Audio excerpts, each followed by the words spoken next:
오늘은 누가복음 11장을 통해서 기도, 주님의 명령이라는 제목으로 주의 말씀을 보도록 하겠습니다. 여러분, 기도란 무엇일까요? 또 기도는 누구에게 드리는 것이 기도일까요? 이 기도의 사전적인 의미는 인간보다 능력이 뛰어난 절대적인 존재, 즉 신에게 간구하고 비는 것을 기도다라고 정의합니다. 그래서 기도는 우리 기독교만이 올리는 것이 아니라 모든 종교에 기도란 것이 있습니다. 화면을 보죠. 우리 크리스찬들, 기독교인들은 당연히 우리가 올리는 기도, 하나님께 올리는 기도가 있습니다. 또 부처를 믿는 불교도인들은 우리랑 똑같이 손을 모으고 기도를 올립니다. 그리고 이슬람, 알라신을 믿는 그들도 똑같이 무릎을 꿇고 손을 모으고 기도를 올립니다. 또 유대인들의 기도, 손을 벌리든 손을 모으든 똑같이 기도의 모습이 보여져 있습니다. 또 이 땅에 오신 예수님께서도 우리들에게 기도의 모범이 되어 주셨습니다. 자, 우리가 올리는 기도는 하나님의 명령이고 예수님의 명령으로 올리는 겁니다. 예레미야 선지자가 하나님의 말씀을 이렇게 말씀합니다. 너희는 내게 부르짖으라. 너희가 나에게 기도하면 내가 듣고 응답하리라. 하나님의 말씀이에요. 이 땅에 오신 예수님께서도 말씀하셨습니다. 내 이름으로 하늘 아버지께 기도하라. 그러면 그가 응답하시리라. 예수님의 말씀이에요. 예수님의 제자들도 또 동일하게 얘기합니다. 빌립보서 4장을 보면 아무것도 염려하지 말고 오직 기도로 너희 구할 것을 감사함으로 하나님께 아뢰라. 할렐루야. 그래서 우리가 올리는 기도는 이 세상을 창조하신 창조주 하나님의 명령입니다. 오늘 보면 누가복음 11장을 보면 당시에 세례 요한의 제자들이 세례 요한의 제자들에게 기도를 가르쳐 주니까 예수님이 제자들이 예수님께 나와서 예수님, 세례 요한께서 제자들에게 기도를 가르쳐 주신다니 예수님도 우리에게 기도를 가르쳐 주십시오라고 요청을 해요. 그게 바로 원문이 마태복음 6장에 나타난 주기도문입니다. 주님이 가르쳐 주신 기도. 그래서 모든 기도의 모범이 되는 것을 우리는 주기도문이라고 하죠. 여러분, 기도가 쉬울 것 같지만 순서도 있고 격식도 있기 때문에 쉽지 않습니다. 또 기도란 혼자 하는 기도뿐만 아니라 회중을 대표하여서 또 모임의 장소에 따라 드리는 기도가 있기 때문에 더더욱 어렵죠. 제가 최소한 쉽게 간단하게 여러분들에게 기도의 구조를 알려드리겠습니다. 여기 여러분 다 손이 있으시죠? 이 손만 보면 기도가 기억날 수 있도록 구조를 보여드릴게요. 화면을 보세요. 일명 5손가락 기도입니다. 우리가 올리는 기도는 그 기도의 대상이 누굽니까? 누구에게 기도를 하죠? 하나님께 기도합니다. 엄지척. 우리는 하나님께 기도하는데 그 기도는 누구의 이름으로 올리게 되어 있습니까? 마지막에는 예수님의 이름으로 기도를 올리는 겁니다. 이게 기도의 기본 구조예요. 하나님께 그리고 마지막에는 예수님의 이름으로 기도를 올립니다. 새끼손가락. 나머지 3개 손가락 있죠. 그 3개 손가락 중에 첫 번째는 하나님께 감사를 올리는 기도예요. 감사. 이 세상을 지으신 이가 하나님. 나의 삶 모든 것을 하나님의 은혜로 살기 때문에 당연히 하나님께 감사를 올리는 거고, 두 번째는 이게 제일 중요한 기도예요. 제일 가운데 있는 또 첫째 되기도 해요. 바로 참회 기도, 회개 기도입니다. 우리는 죄인입니다. 하나님 앞에 나아갈 수도 없고 은혜 받을 수도 없는 아담의 후손 죄의 자녀들이에요. 그래서 우리의 죄를 대해서 하나님께 속죄와 참회 기도를 올리는 겁니다. 그래야만 하나님께서 우리 기도를 받으시는 거예요. 예수님께서도 기도에 대해서 가르쳐 주셨습니다. 바리새인들의 잘못된 기도를 책망한 게 뭡니까? 온갖 화려한 미사로 자기의 자랑을 담는 기도를 주님께서 하나님이 듣지 아니하신 기도라고 했습니다. 그러면서 죄인의 기도, 참회 기도, 회개 기도를 올리라고 했습니다. 그래서 모든 기도의 첫째는 참회와 회개 기도예요. 개인 기도할 때도 자신의 죄를 참회하는 기도를 올리는 거고, 또 회중을 위해서 함께 할 때도 바로 우리 회중에 대한 모든 참회 기도를 대표로 올리는 겁니다. 그리고 마지막 약지는 뭘까요? 우리들의 갈급한 기도의 제목을 주님께 올리는 겁니다. 우리가 해결할 수 없는 일들, 질병이라든지 여러 가지 앞에 난제들 가운데 하나님께 간구하는 거죠. 이게 기도의 기본 구조예요. 그러니까 저는 기도 못합니다. 손가락 다 있지요? 이 5개 손가락만 보면 기도할 수 있어요. 이 손가락 기본 구조에서 이게 확장이 되는 겁니다. 이게 바로 목장 예배든 개인 기도든 신도의 기도든 대표 기도든 모두 이 형식에 들어가는 거예요. 바로 하나님께 감사하고 회개하고 또 하나님 앞에 간구하고 우리들의 어려운 문제를 하나님께 내어놓는 겁니다. 여러분, 복을 빌어주는 축복 기도는 목회자의 기도예요. 하나님 뭐라고 그랬죠? 아론에게, 제사장으로 세운 아론에게, 레이지파 출신이 되는 아론에게 너는 백성들을 향하여 이렇게 복을 빌어주는 기도를 하라. 그리하면 내가 너의 기도를 듣고 백성들에게 복을 내리리라. 이게 바로 축복기도, 축도의 기원이 되는 거예요. 그런데 보면 목장 예배, 기도회, 신도회, 기도회, 또 여러 대표 기도회, 교인들이 기도할 때 보면 회개도 없고 감사도 없고 오로지 축복기도하고 간구기도만 있다라는 거예요. 마지막에 목사님이 하여야 할 축복기도를 다 교인들이 하고 있는 거예요. 잘못된 기도입니다. 그래서 예수님이 가르쳐 주신 기도를 통해서 우리가 올바른 기도가 무엇인지 이 시간 보고자 합니다. 성령께서 주시는 지혜와 분별력이 여러분 위에 함께 하시기를 주님의 이름으로 축원합니다. 누가복음 오늘 11장에 보면 예수님이 가르쳐 준 기도는 마태복음 6장에 우리가 알고 있는 주기도문 전체가 자세히 나와요. 그런데 누가는 이것을 3가지로 압축해서 강조하고 있습니다. 첫째는 바로 우리들의 거룩함을 위해서 하나님께 간절히 간구해야 되는 거예요. 예수님을 믿는 사람은 당연히 예수님이 나의 죄를 대신 지시고 십자가의 죄값을 치르심으로 나를 살려주신 것을 인정하고 그렇게 감사하는 사람들이 기독교인이에요. 죄로 죽을 수밖에 없는 우리들을 주님께서 건져주셔서 더 이상 죄의 후손이 아닌 하나님의 자녀로 삼아주셨는데요. 그래서 여러분 모두가 이제 죄의 노예가 아니고 하나님의 자녀가 되는 영광을 누리게 된 거예요. 더 이상 여러분은 어둠의 자녀, 죄의 노예가 아닙니다. 하루아침에 예수님 때문에 왕의 자녀가 된 거예요. 왕자가 되고 공주가 되는 영광을 누린 거죠. 그런데 나의 지위는 왕자요 하나님의 자녀인데 내 행동과 내 태도와 생각은 아직도 노예, 죄의 습성이 강력하게 우리에게 자리 잡고 있다는 거예요. 그래서 먹을 것에 욕심 부리고 입을 것에 집착하고 수단과 방법을 가리지 아니하고 차지하려고 합니다.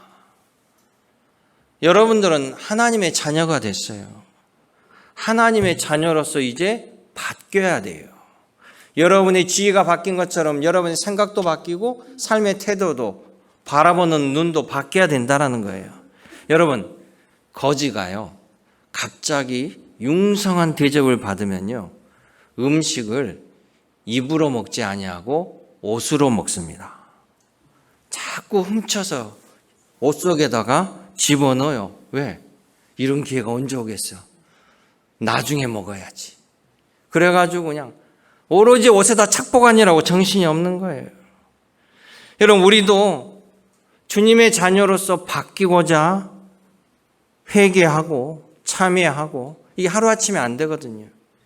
100개 죄 지은 거, 잘못된 습관을 또 회개하고 참회할 때 95개로 줄어들고 또 90개로 줄어들고 점차 줄어들어서 하나님의 거룩함을 나타내는 게, 그게 바로 성화가 되는 과정이에요.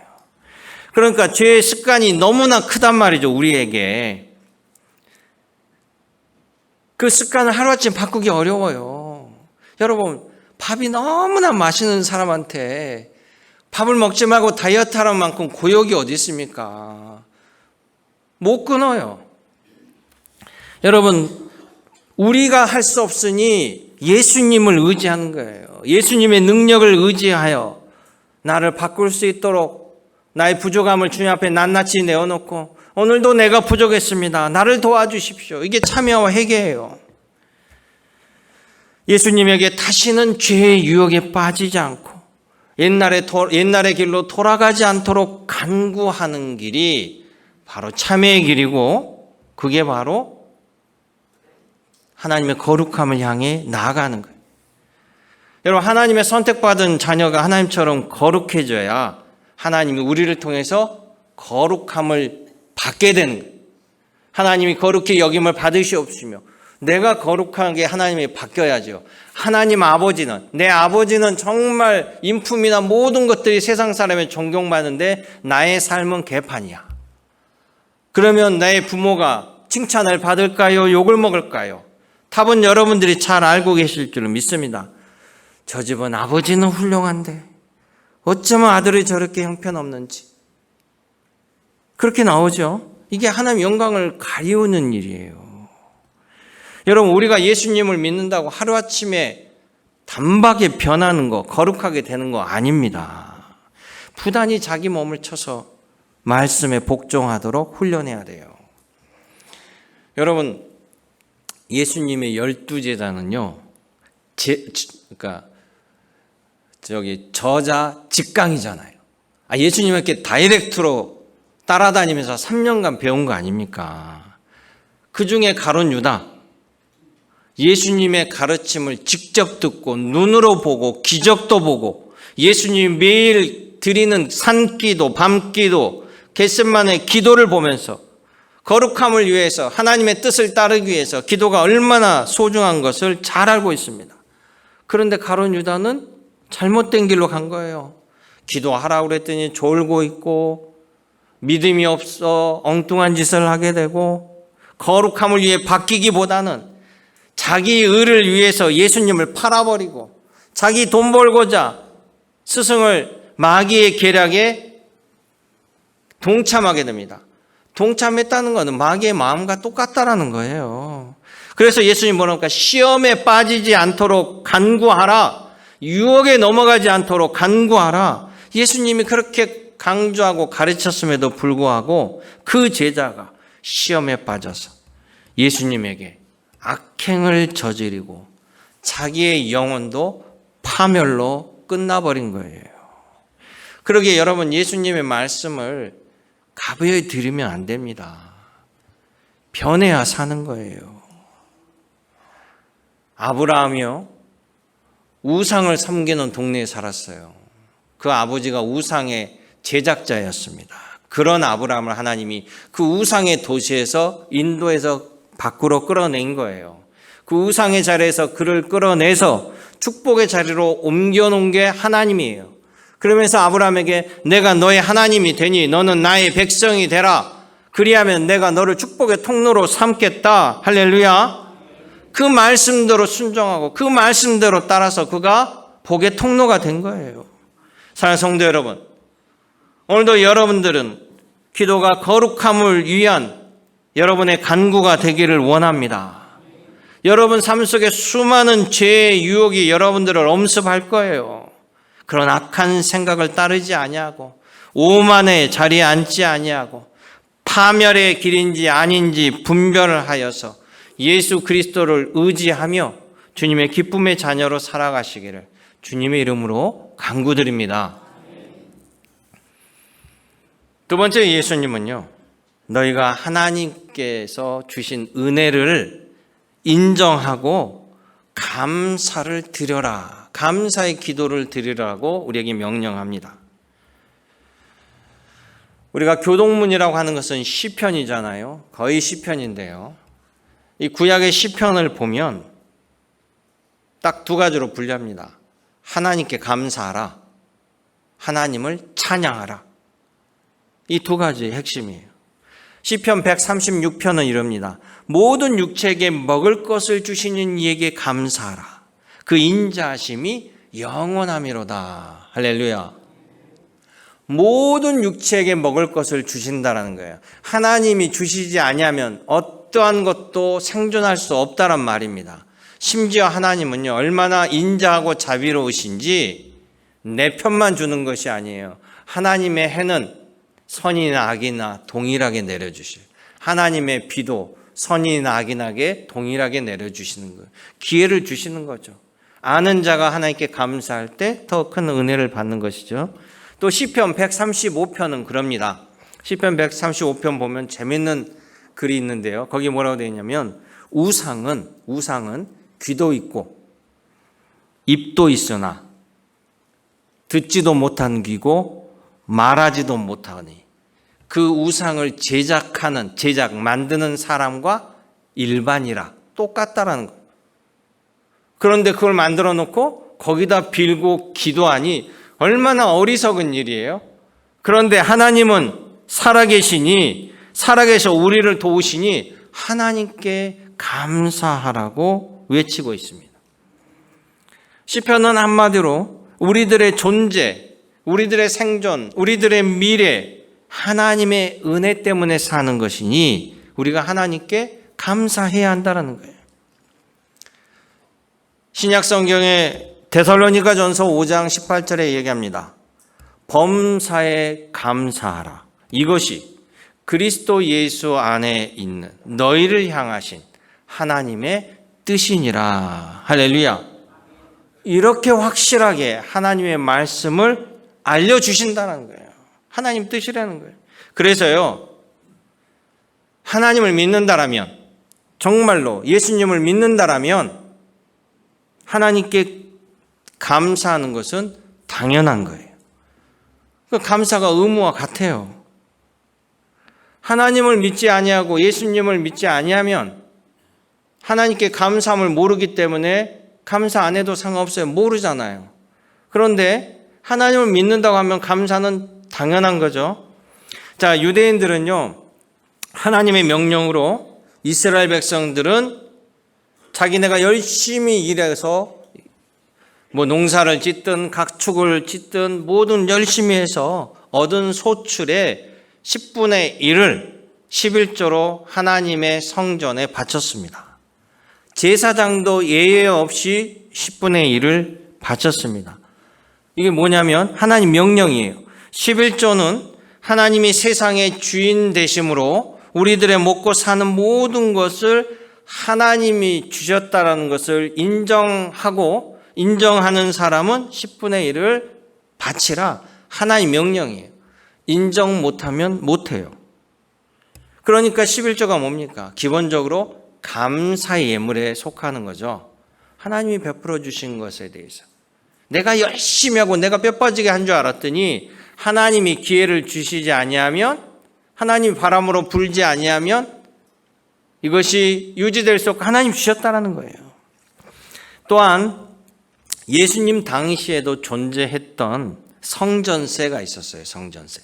이 성전세는 유대인 모든 남성은 성전세를 균일하게 반세계씩 바쳐야 됩니다. 의무적으로 내는 의무세예요. 이 성전세는 성전 유지 보수하는 경상비로 쓰여졌는데요. 이 성전세를 하나님께서 출애굽기 30장에 하나님의 명령으로 제정해 주셔요.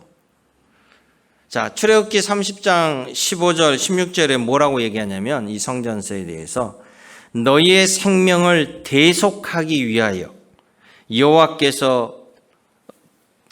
드릴 때에 부자라고 반세겔을 더 내지 말고 가난하다고 덜 내지 말고 너는 이스라엘 자손에게서 속전을 취하여 속죄받은 감사의 속전을 취하여 해막 봉사에 쓰라. 이것이 여호와 앞에서 이스라엘 자손의 기념이 되어서 너희의 생명을 대속하리라. 아멘. 그러니까 자세히 보면 이 성전세가 뭡니까? 출애굽 때 하신 말씀이니까 출애굽 시내산에서 율법을 받을 때 하신 말씀이에요. 그때는 그들이 애굽의 노예에 살다가 탈출을 했잖아요. 애굽의 노예에서 탈출할 때 그들의 힘으로 탈출할 수가 없었어요. 마지막 10번째 재앙이 장자를 치시는 재앙이었어요. 그때 하나님을 믿는 자들은 양을 잡아서 피를 문설주에 바를 때 죽음의 사자가 하나님 말씀을 따르는 이 문설주에 피가 바른 것은 건너뛰고 그러지 않은 것은 장자를 치는 거예요. 하나님이 주권을 나타내기 위해서. 그래서 바로 그렇게 이스라엘 백성들이 장자들과 동물들의 첫 태생, 첫 생명들은 다 살아나요. 죽지 아니하고. 이집트의 모든 가축과 장자들은 첫 태생은 다 죽습니다. 그래서 이것을 죽음의 사자가 우리를 건너뛰었다라고 해서 그걸 유월절이라고 하고 패스오버라고 한다고 했잖아요. 자, 그때 은혜를 안 받은 사람이 없어요. 이스라엘 백성 모두가 다 생명을 건졌기 때문에 자기의 생명을 건짐받은 바로 그 속전의 의미로 성전세를 내라. 그래서요, 감사의 의미가 담겨져 있어요. 여러분, 예수님은 성전세를 냈을까요? 안 냈을까요? 안 냈으면 제가 이런 말을 안 물어보겠죠? 당연히 냈습니다. 예수님도 성전세를 냈어요. 그 가버나움이라는 동네에서 성전세를 받는 사람이 베드로를 보고 베드로에게 야, 왜 너하고 너의 스승님은 아직 성전세를 안 냈어? 라고 물어보니까 베드로가 내가 지금 돈이 없네. 내가 집에 가서 내가 예수님하고 말해서 갖다 낼게. 그리고 예수님에게 가서 예수님 성전세를 내라고 그러는데 돈이 지금 없는데요. 그러니까 예수님이 뭐라고 그럽니까? 야, 갈릴리 앞바다로 가서 고기 한 마리 잡아서 입을 벌리면 그 안에 한 세겔이 있을 거야. 그러면 한 세겔을 가지고 나의 성전세와 너의 성전세를 내라. 나는 낼 필요 없지만 하나님의 아들이시고 예수님이 성전세를 낼 필요가 없지만 괜히 저들을 실족하게 만드니 가서 내어라. 그래서 예수님이 성전세를 내는 장면이 나와요. 여러분 얼굴 보니까 다 처음 들은 얼굴 같아. 반드시 마태복음 다시 찾아서 보세요. 예수님 내셨어요. 여러분, 감사에는요, 하나님께 올리는 감사에는 축복의 순환 고리가 있습니다. 그것은 뭐냐면 감사하는 자에게 다시 하나님이 복을 부어주고 더 큰 감사가 올려져서 더 큰 복이 부어지는 감사와 복이 꼬리에 꼬리를 묻는 순환 구조가 하나님 앞에 있다라는 사실이에요. 그래서 예수님이 하나님께 감사하는 것을 강조합니다. 자, 10명의 문둥병자가 예수님에게 나왔어요. 예수님, 나의 질병을 좀 고쳐주십시오. 예수님께 간구를 해요. 근데 예수님은요, 수많은 기도의 요청을 한 번도 거절한 적이 없어요. 다 들어주셨어요. 수로보니게 여인이 간절히 얘기할 때 그때 조금 뜸을 들이면서 애간장을 피우시긴 했지만 다 들어주셨어요. 그 10명의 문둥병자한테 뭐라고 합니까? 오케이, 내가 너희들을 고쳐주마. 그러나 그 당시에 문둥병자는 가족이랑 살 수 없고 격리되어 있었기 때문에 제사장에게 너의 몸을 보이고 완치받았다고 판결을 받아라 라고 보내요. 이들이 예수님에게 말씀을 듣고 고침받고 제사장에 가서 완전히 나았습니다 판결을 받았는데요. 그 기쁨이 얼마나 넘치겠어요. 근데 9명은 그 기쁨을 가지고 다 집으로 가버렸는데 한 사람만이 예수님께 돌아와서 주님 때문입니다. 주님 때문에 내가 이 고통에서 해방되고 내가 은혜를 입었습니다 라고 머리를 조아리고 감사를 드려요. 그가 예수님에게 이고지고 소 수천 마리를 가져가서 드린 것도 아니에요. 그 감사를 진심으로 표하자 예수님이 묻습니다. 내가 10명을 고쳐줬는데 9은 어디 갔느냐? 그러면서 그에게 감사하는 그에게 육신의 질병 고쳐준 것뿐만 아니라 내 구원이 너의 영혼이 구원받았음이라 죄의 구원의 역사를 그에게 베풀어 주셨다는 사실이에요. 또 예수님에게 감사로 값비싼 옥합 향유를 가지고 나서 예수님에게 부은 여인, 그 여인을 예수님이 극찬을 하십니다. 복음이 전달되는 그곳에 수천 년이 되던 복음이 전화되는 그곳에 너의 헌신이 자랑되고 기억되리라. 할렐루야. 그러기에 여러분들도 감사를 감사로 볼 수 있도록 먼저 분별의 눈을 달라고 기도하시길 원합니다. 그 믿음이 되게 해달라고 기도하시길 원해요. 그래서 감사를 감사로 알고 감사를 제대로 하나님께 감사를 들을 수 있는 여러분의 심령이 되길 원합니다. 늘 감사하는 입술을 통해서 하나님의 축복이 입에 함께하고 여러분 입술대로 이어지는 놀라운 은총이 함께하기를 주님의 이름으로 축원합니다. 마지막 세 번째는요, 당연히 우리들의 갈급한 문제를 하나님께 도움받고자 끈질기게 간절히 올리는 기도를 드리라는 겁니다. 여러분, 당연히 우리가 할 수 없는 일을 도와달라고 간구하는 것이 기도죠. 하나님께서도 그렇게 하라고 하셨어요. 너의 앞길을 위해서 기도하라. 하나님께 부르짖으라는 거예요. 우리들의 끈질간 기도에 주님 응답을 주신다고 했습니다. 예레미야 선지자가요, 이런 말을 합니다. 하나님께서 주신 말씀입니다 라면서 너는 내게 부르짖으라. 내가 너에게 응답하겠고 너가 알지 못하는 크고 은밀한 일을 내게 보이리라. 이 예레미야 선지자 때는 너무나 힘든 시절이었어요. 왜? 남유다가 이제 바벨론 제국에 멸망당하는 때예요. 이 멸망당하는 때 하나님의 말씀을 전할 때 얼마나 예레미야가 힘들었겠어요. 야, 하나님이 살아계시면 어떻게 바벨론이 우리를 침공하느냐? 하나님 어디 계시냐? 온갖 핍박을 당하고 예레미야를 두들겨 패고 감옥에 가뒀죠.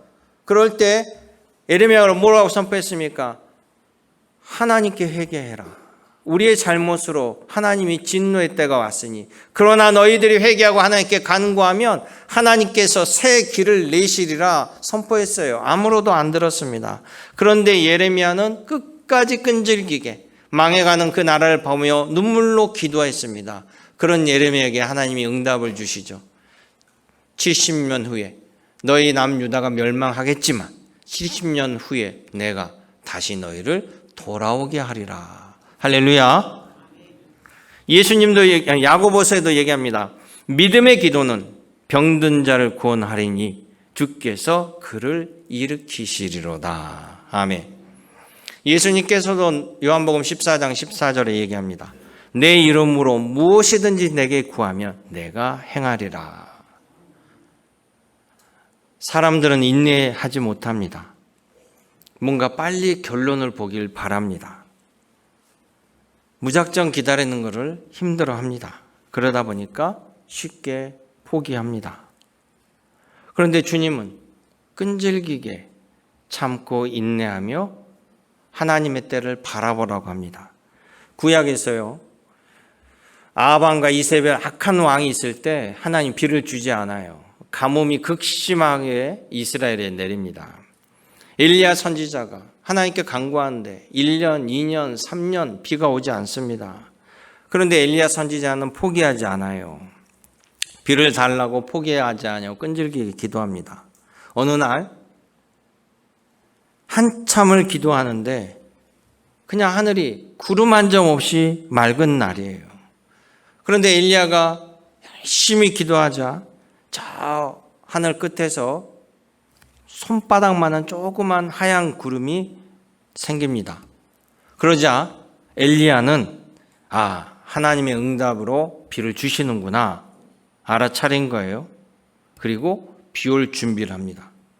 그래서 엘리야가 기도의 사람이고 믿음의 사람이에요. 그런데 같이 있던 엘리야의 종 게하시가요, 아니 저건 아무리 봐도 비 올 구름이 아닌데 이렇게 생각을 하고 믿지 못해요. 여러분, 기도하는 사람은 기도의 응답을 안다라는 거예요. 여러분 믿으시기 바랍니다. 기도 안 하는 사람은 우연이에요. 그러니까 하나님을 만나지 못해요. 다 세상 일이 우연으로 치부하는, 하나님이 역사하고 개입하는 일들을 우연으로 치부하는 거예요. 여러분, 사람이 할 수 없기에, 내가 할 수 없기에 하나님께 기도하고 하나님을 의지합니다. 내 힘으로 안 되기 때문에, 내 힘을 뛰어넘기 때문에 하나님께 간절히 부르짖습니다. 그럴 때 하나님이 반드시 응답합니다. 이게 기적으로 역사한다라는 사실이에요. 예수님이 그 말씀을 하시는 겁니다. 누가복음 11장 1절에서부터 4절까지는 주기도문을 가르쳐 주신 다음에 곧바로 5절부터 뭐라고 얘기합니까? 절대 포기하지 말고 기도하라는 내용을 그 5절부터 주님께서 자세하게 설명을 해 주셔요. 예화까지 들어서. 그러면서 10절에 이렇게 합니다. 구하는 이마다 받을 것이요, 찾는 이마다 찾아낼 것이요, 두드리는 이에게는 열릴 것이니라. 너희 중에 아버지 된 자로서 누가 아들이 생선을 달라 하면 생선 대신 뱀을 주며 알을 달라고 하는데 전갈을 주겠느냐? 너희가 악할지라도 너희 자식에게 좋은 것을 줄 줄 알거든 하물며 너희 하늘 아버지께서 구하는 자에게 성령을 주시지 않겠느냐? 할렐루야. 그래서 여러분, 예수님이 우리에게 기도할 때 뭐라고 했습니까? 하나님 아버지, 우리가 기도하는 대상은 하나님 아버지라는 사실. 여러분의 아버지가 여러분에게 가장 선한 것을 주시는 거예요. 여러분은 부모로서 여러분의 자녀를 어떻게 대하는지를 보면 하나님이 보일 겁니다. 그러게 사랑하는 성도 여러분, 선하신 하나님의 뜻을 따라 선한 기도를 올리길 원합니다. 자기 욕심과 이기심에 의한 기도는요, 하나님이 받으시는 기도가 아니에요. 하나님이 원하시는 기도, 나의 죄를 내어놓고 내가 똑같은 죄에 빠지지 아니하고 하나님의 거룩한 백성이 되기 위해서 수많은 유혹 가운데 내가 유혹의 중심이 되고 시험의 중심이 되지 아니하고 하나님의 선함을 이루어 나갈 수 있도록 기도하고, 그런 하나님께 감사하고, 내가 할 수 없는 일 믿음 가지고 하나님께 기도할 때 하나님은 하나님의 방식을 통해, 우리의 눈으로는 기적이지만 하나님의 방식을 통해 여러분에게 응답 주실 줄 믿습니다. 1971년도에 인천에 있는 실미도라는 곳에서 폭동이 일어났습니다. 북파 공작원을 양성한다고 실미도라는 섬에 24명의 청년들을 데리고 4년 동안 정말 특수부대 훈련을 맹렬하게 시켰습니다. 그런데 그것이 좌절되자 그들이 참지 못하고 폭동을 일으켜서요, 자기를 훈련시켰던 훈련 교관, 기관병 18명을 총으로 사살하고 청와대로 향해 가다가 20명이 사살되고 4명은 사형 선고를 받고 처형됐습니다. 우리 과거에 부끄러운 역사이기도 하죠. 독재 정권 하에서 일어났었던 일입니다. 그때 훈련 교관 한 분이 총에 맞고 피를 흘린 가운데서 하나님께 기도하며 생존한 분이 계셔요. 그분이 서울의 아연교회 장로님이십니다. 양동수 장로님. 자기는 절체절명의 죽음 앞에서 100% 사살될 수밖에 없는 노출된 공간에서, 하나님, 다니엘이 사자굴에서 살 수 있었던 것은 그 사자의 눈을 가리신 하나님의 역사로 말미암아 다니엘이 산 것처럼 저를 살려주십시오. 저들의 눈을 가려주십시오. 간절한 기도 가운데 역사가 일어나는 장면입니다. 다른 기관병들은 육지로 나갈 수 있는 방향으로 도망을 갔는데 본인은 피를 많이 흐르고 있어서 그곳으로 갈 수가 없어서 바다를 향해 해변가로 내려간 겁니다. 자기가 교관이니까 바다로 가면 피가 더 많이 흘러 죽을 줄 아는데 왜 글로 가는지를 알지 못하고 가다가 해변가 쪽에 바위가 하나 있어서 그곳에 기댄 겁니다. 그럼 여러분, 모래 색깔과 군복 색깔 피 흘리고 있는데 안 보일 수가 없잖아요. 그런데 자기를 죽이러 오는 병사가 총을 들고 오는데 바위에 기대서 하나님께 간절히 기도할 때 이 병사가 보지를 못한 거예요. 보지를 못하고 지나가서 그가 살아나 생존하였던 이야기를 간증을 합니다. 하나님이 살려주셨습니다. 하나님이 응답해 주셨습니다. 이렇게 고백하는 그 간증입니다. 사랑하는 성도 여러분, 하나님의 역사는 신묘막측합니다. 우리가 알지 못합니다. 진심으로, 신령과 진정으로 하나님께 간구하여서 하나님의 기쁨의 역사가 여러분이 함께 하시기를 주님의 이름으로 축원합니다. 은혜롭고 자비로우신 아버지 하나님, 오늘도 살아계셔서 우리 삶을 주관하신 줄로 믿습니다. 우리가 죄의 자녀가 아닌 의의 자녀로 또 하나님께 잡아가고 회개하며 유혹과 사단의 길에 서지 아니하고 기쁨으로 하나님 영광의 자리에 갈 수 있도록 분별의 영으로 깨닫게 하여 주시옵시고 하나님의 능력을 주셔서 삶의 자리에서 하나님께 기쁨으로 영광 돌리며 거룩함을 돌릴 수 있도록 인도하여 주시옵소서. 한 주간 믿음의 자녀들이 살아가는 곳곳마다 주님께서 하늘의 지혜로 역사하여 주시옵소서. 언제나 함께 하신 예수님의 이름으로 기도드리옵나이다. 아멘.